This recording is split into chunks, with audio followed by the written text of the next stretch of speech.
సూర్యకాంతం versus చంద్రకాంతం.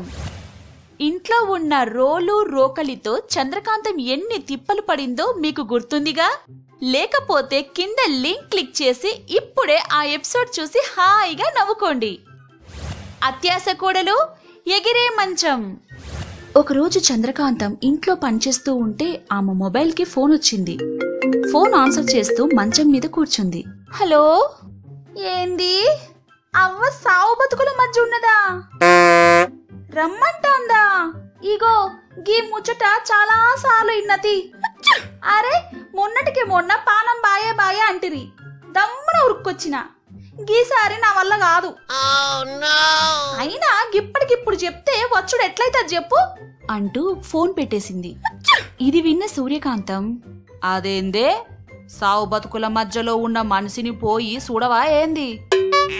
అది కాదత్తమ్మా, మావేమో చాలా దూరంలో ఉంటదాయే, పోదామంటే రోజులు పడుతుంది అంటుంటే వెంటనే సూర్యకాంతం, ఓసి గింతే గదా, దానికి ఎందుకే ఇంత పరేశాన్ అవుతావు, జరా ఒక్క నిమిషం ఉండు అంటూ లోపలికి వెళ్లి తన పాత ట్రంకు పెట్టెలో నుంచి ఒక చిన్న మంచం బొమ్మ తీసుకొచ్చింది. దాని మీద ఏదో మ్యాజిక్ చేస్తే అది ఒక పెద్ద మంచంలాగా మారిపోయింది. ఆశ్చర్యపోతూ చూసింది చంద్రకాంతం. గిది ఎగిరే మంచం, దీని మీద గనక కూసున్నవంటే అంతే, గాలిలో విమానం లెక్క ఎగిరిపోవచ్చు. అరే, గిది భలేగుందత్తమ్మా, గిప్పుడు గీడ నువ్వు ఉన్నావు కాబట్టి గీడ నుంచి ఆడికిపోతా, మరి తిరుగుచ్చుడెట్లా అంటూ అమాయకంగా అడిగింది. గిది ఏడున్నా సాయంత్రానికల్లా మళ్ళా ఇక్కడికే తిరిగొస్తది. మంచిగా పోయి మీ అవ్వని చూసిరా, దారిలో గిట్లా మీ చుట్టాలుంటే వాళ్ళను కూడా తోల్కబో, దీని మీద ఎంత మందైనా కూసోవచ్చు అని చెప్పింది. తర్వాత మంచం గాలిలోకి అలా ఎగిరిపోయింది. సాయంత్రానికి చంద్రకాంతం ఆ ఎగిరే మంచం సహాయంతో తిరిగి ఇల్లు చేరుకుంది. అది చూసిన సూర్యకాంతం, ఎట్లుందే మీ అవ్వకి అని అడిగింది. ఆ మంచిగుందత్తమ్మా, కానీ రోజు రమ్మంటాంది.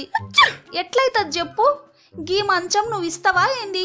ఇచ్చినా నాదైతదా అనగానే, ఆహా గట్లనా, మీ అవ్వకి మంచిగా అయితందంటే అంతకంటే ఏం కావాలే? సరే, నీకు నచ్చినన్ని రోజులు గిట్ల గీ మంచం మీద పోయేసిరా, గంతే చాలు అంటూ సూర్యకాంతం లోపలికి వెళ్ళగానే చంద్రకాంతం మస్తు నవ్వుకుంది. మా అత్తమ్మ పిచ్చిదా లెక్కుంది, నేనేది చెప్తే గది నమ్మేసింది. రేపటి నుంచి చూడు, గీ మంచంతో నా ఆందుని ఎట్లా పెంచుకుంటాను అనుకుంది. మరుసటి రోజు మళ్ళీ మంచం మీదెక్కి, నేను పోయొస్తానత్తమ్మా అంటూ అత్తగారికి టాటా చెప్పి ఎగిరిపోయింది చంద్రకాంతం. దారిలో నడుచుకుంటూ వెళ్తున్న వాళ్ళకి లిఫ్ట్ ఇచ్చి అందరి దగ్గర డబ్బులు వసూలు చేయడం మొదలుపెట్టింది చంద్రకాంతం. అలా ఆ ఊరి నుంచి పక్కూరికి, అక్కడి నుంచి వేరొక చోటికి జనాల్ని ఆ మంచం మీద తీసుకెళ్తూ ఉంది. ఒక చోట తన మామ సుబ్బారావు చూశాడు. చూసి దగ్గరికొచ్చి, అంటే మీ అవ్వ దగ్గరకని చెప్పి నువ్వు చేస్తున్న పని ఇదా? మీ అత్తమ్మకి తెలిస్తే ఇంకేమన్నా ఉన్నదా? ఆగమాగం చేస్తది అన్నాడు. దాంతో కంగు తిన్న చంద్రకాంతం, ఎట్లా తెలుస్తుంది మామా? నువ్వేమన్నా చెప్తావా ఏంది? అవు మామా, నువ్వెన్నడైనా తాజ్ మహల్ చూసినావా? తాజ్ మహలా? గా సాయిపత్తి డబ్బా మీద చూసుడే గాని మీ అత్తమ్మ ఓనిస్తదా ఏంది అంటుంటే, అట్లయితే నేనొక టూర్ వేసినా, నువ్వు మంచిగా మందిని దొరికొస్తే చక్కగా ఆగ్రా పోయి తాజ్ మహల్ ని చూసొద్దాం. కావాలంటే అందులో సగం పైసలు నువ్వే ఉంచుకో మామా. ఏంది, తాజ్ మహల్ చూడ్డానికి పోతున్నావా? అట్లయితే నేను వస్తతి అంటూ ఆ మంచం మీద ఎక్కి కూర్చున్నాడు. దారిలో కనపడ్డ వాళ్ళని తాజ్ మహల్ చూపిస్తామని సుబ్బారావు చంద్రకాంతం మంచం మీద ఎక్కించుకుని తీసుకెళ్లారు. ఆ మంచం గాలిలో ఎగురుతూ ఉంటే సుబ్బారావు అందరి దగ్గర టికెట్ టికెట్ అంటూ డబ్బులు తీసుకుంటున్నాడు. అలా ఆగ్రా వెళ్లేసరికి మధ్యాహ్నం అయిపోయింది. వచ్చిన వాళ్ళంతా తాజ్ మహల్ అందాన్ని చూస్తుంటే సుబ్బారావు చంద్రకాంతం డబ్బులు లెక్క పెట్టుకుంటూ కూర్చున్నారు. ఇంతలో అరే గింత దూరం వచ్చి ఢిల్లీలా కుతుబ్ మినార్ చూడకుండా ఎట్లా పోతాం? అది కూడా చూసే పోదాం అని చంద్రకాంతాన్ని అడిగారు. అప్పుడు అట్లెట్లా కుదురుతుంది? కుదరదు. మేము సాయంత్రానికల్లా పోవాలి. కుతుబ్ మినార్ లేదేం లేదు అంటుంటే చంద్రకాంతం మధ్యలో తీసుకపోతా, కానీ ఇప్పుడిచ్చిన దానికి డబల్ అయితది.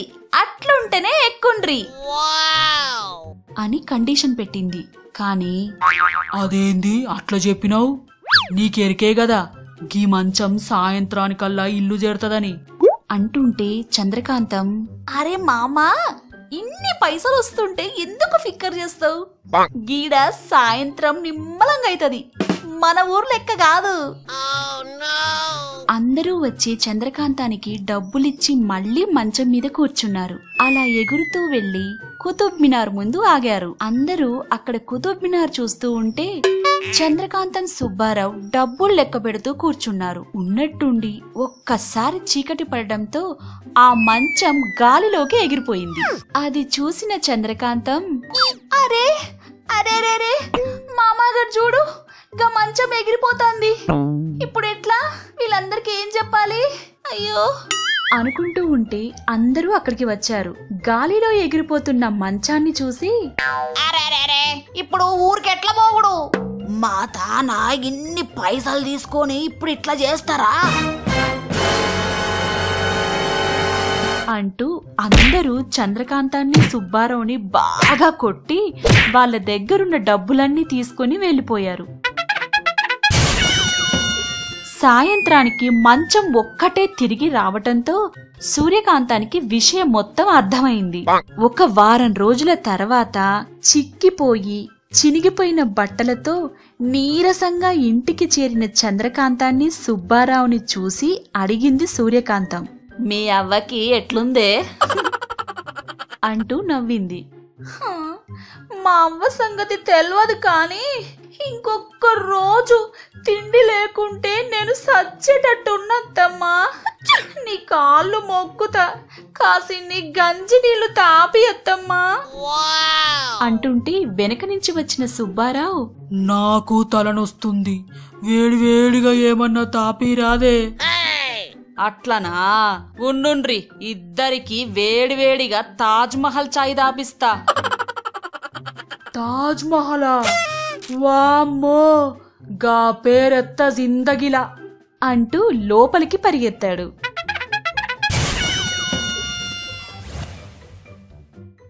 ఈ ఎపిసోడ్ కూడా మిమ్మల్ని బాగా నవ్వించుంటుందని మేం నమ్ముతున్నాం. మరి ఆలస్యం దేనికి? ఇప్పుడే సబ్స్క్రైబ్ చేసి గంట కొట్టేయండి. మీకు సూర్యకాంతం ఇష్టమా లేక చంద్రకాంతం ఇష్టమా? కామెంట్ రూపంలో తెలియజేయండి. మిమ్మల్ని ఆనందపరిచే మరిన్ని వీడియోస్ కోసం చూస్తూనే ఉండండి కాకా టీవీ.